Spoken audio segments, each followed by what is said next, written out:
Captain Miller படத்தினுடைய இசை வெளியீட்டு விழா நேற்று மாலை நேரு ஸ்டேடியத்தில் நடந்தது. மிக பிரம்மாண்டமா நடந்த இந்த விழால கேப்டன் மில்லர் படக்குழுவினர் கூட ஆயிரக்கணக்கான ரசிகர்களும் கலந்துக்கிட்டாங்க. அப்போ இளம் பெண் ஒருவருக்கு பாலியல் தொல்லை கொடுத்த ரசிகரால அங்க பரபரப்பு ஏற்பட்டது. தனுஷ் நடிச்சிருக்கக்கூடிய கேப்டன் மில்லர் திரைப்படம் பொங்கலை முன்னிட்டு வரும் 12ஆம் தேதி ரிலீஸ் ஆக இருக்கு. அருண் மாதேஸ்வரன் இயக்கத்துல இந்த படத்தை சத்யஜோதி பிலிம்ஸ் தயாரிச்சிருக்காங்க.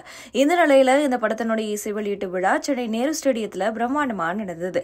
இதுல தனுஷ், பிரியங்கா மோகன், சிவராஜ்குமார், ஜிவி பிரகாஷ் உள்ளிட்ட பிரபலங்கள் கலந்துகிட்டாங்க.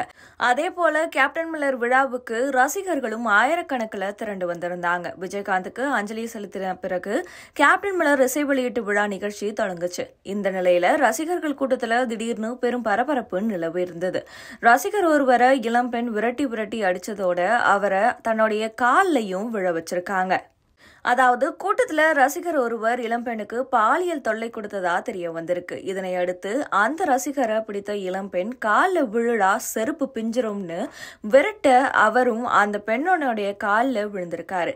பிறகு கைய வச்சுட்டு சும்மா இருக்க மாட்டியா, ஏண்டா நடிக்கிற நாயே, அப்புறம் ஏண்டா ஓடுனன்னு சட்டைய கொத்தா பிடிச்சபடி அந்த நபரை புரட்டி எடுத்திருக்காங்க அந்த இளம்பெண். சுற்றி இருந்தவங்களுக்கு அங்க என்ன நடக்குதுன்னு தெரியறதுக்கு முன்னாடியே அந்த இளைஞர் அங்கிருந்து கிளம்பிட்டாரு. ரசிகரை தாக்கிய அந்த இளம்பெண் தொகுப்பாளர் ஐஸ்வர்யா தான்னு பலரும் கமெண்ட் செஞ்சுட்டு வந்துட்டு இருக்காங்க. சரக்கு இசை வெளியீட்டு விழால கூல் சுரேஷ் திடீர்னு மாலை போட்டு சர்ச்சையை கிளப்பிய அதே ஐஸ்வர்யா தான்னு பலரும் சொல்லிட்டு வராங்க. இந்த சம்பவம் குறித்து ஐஸ்வர்யாவே அவங்களுடைய இன்ஸ்டாகிராம் பக்கத்துல ஸ்டோரி வச்சிருக்காங்க. அதுல அவங்க என்ன சொல்லியிருக்காங்கன்னா, ஒரு பெண்ணினுடைய உடல் பகுதியை தொடுறதுக்கு அந்த ஆளுக்கு எப்படி தைரியம் வந்ததுன்னு என்னால அக்செப்டே பண்ணிக்க முடியல.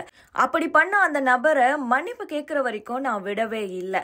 என்னை சுத்தி நிறைய நல்ல உள்ளங்கள் கொண்ட மனிதர்கள் இருக்காங்க. ஆனா இந்த மாதிரியான சில மிருகங்களை பார்க்கும்போது ரொம்பவே பயமா இருக்குன்னு குறிப்பிட்டிருக்காங்க.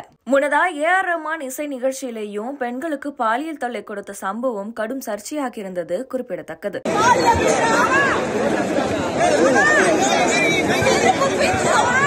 என்ன